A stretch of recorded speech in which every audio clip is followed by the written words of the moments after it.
आखिर बुढ़िया ने क्यों चुराई गणेश जी की खीर। एक बार गणेश जी की खीर खाने की इच्छा हुई। वे पृथ्वी लोक की ओर चल पड़े। थोड़े से चावल और कुछ एक छोटे से बर्तन में दूध लेके सबके घर पर जाते हैं कि मेरी खीर खाने की इच्छा है, लेकिन सब उन्हें बालक समझकर मना कर देते हैं। तब एक बुढ़िया माई बोलती है, ला बेटा, मैं तेरे लिए खीर बनाती हूँ। वे एक छोटा सा बर्तन चूल्हे पर चढ़ाती है। गणेश जी बोलते हैं, आपके घर में जो सबसे बड़ा बर्तन है वह चूल्हे पर रखिए। वह बाल लीला सोचकर माई सबसे बड़ा बर्तन अपने चूल्हे पर रखती है और वह हैरान हो जाती है कि वह बर्तन दूध से भर चुका है। वह खीर बनाती है। गणेश जी बोलते हैं, मैं थोड़ी देर में स्नान करके आता हूँ। माई बोलती है, ठीक है। तभी उसके थोड़ी देर बाद पोता पोती आ जाते हैं। वो बोलते हैं कि माई, हमें भूख लगी है। वह उनको थोड़ी खीर खाने के लिए दे देती है।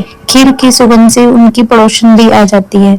माई थोड़ी खीर उसको भी दे देती है खाने के लिए। यह सब माई की बहू भी देख रही होती है। वह भी चुपके से खीर खाती है और एक कटोरे में खीर लेकर भी जाती है। तभी माई को भी भूख लगाती है। वह इंतजार करती है, लेकिन जब गणेश जी नहीं आते तो वह भी एक कटोरे में खीर लेके खाने लगती है और बोलती है, गणेश जी आ जाओ। तभी थोड़ी देर बाद गणेश जी आते हैं।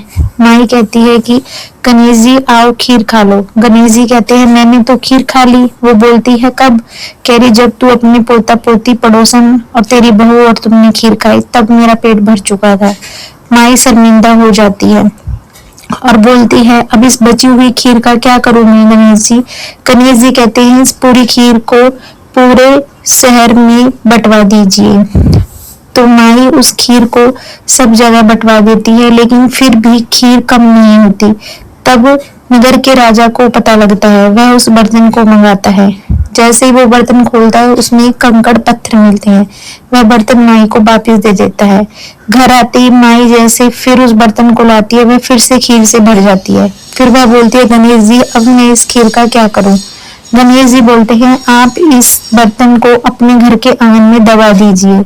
ऐसा कहकर गणेश जी उनके घर को लात मारकर चले जाते हैं और माई सो जाती है। सोकर उठने के बाद माई देखती है, उसका घर एक आलीशान महल में बदल चुका है और वह खीर का बर्तन धन, हीरे जवाहरातों से भर चुका है।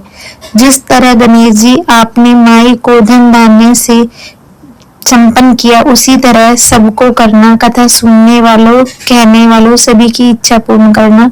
अगर आपको यह कहानी अच्छी लगी हो, कमेंट में जय श्री गणेश जरूर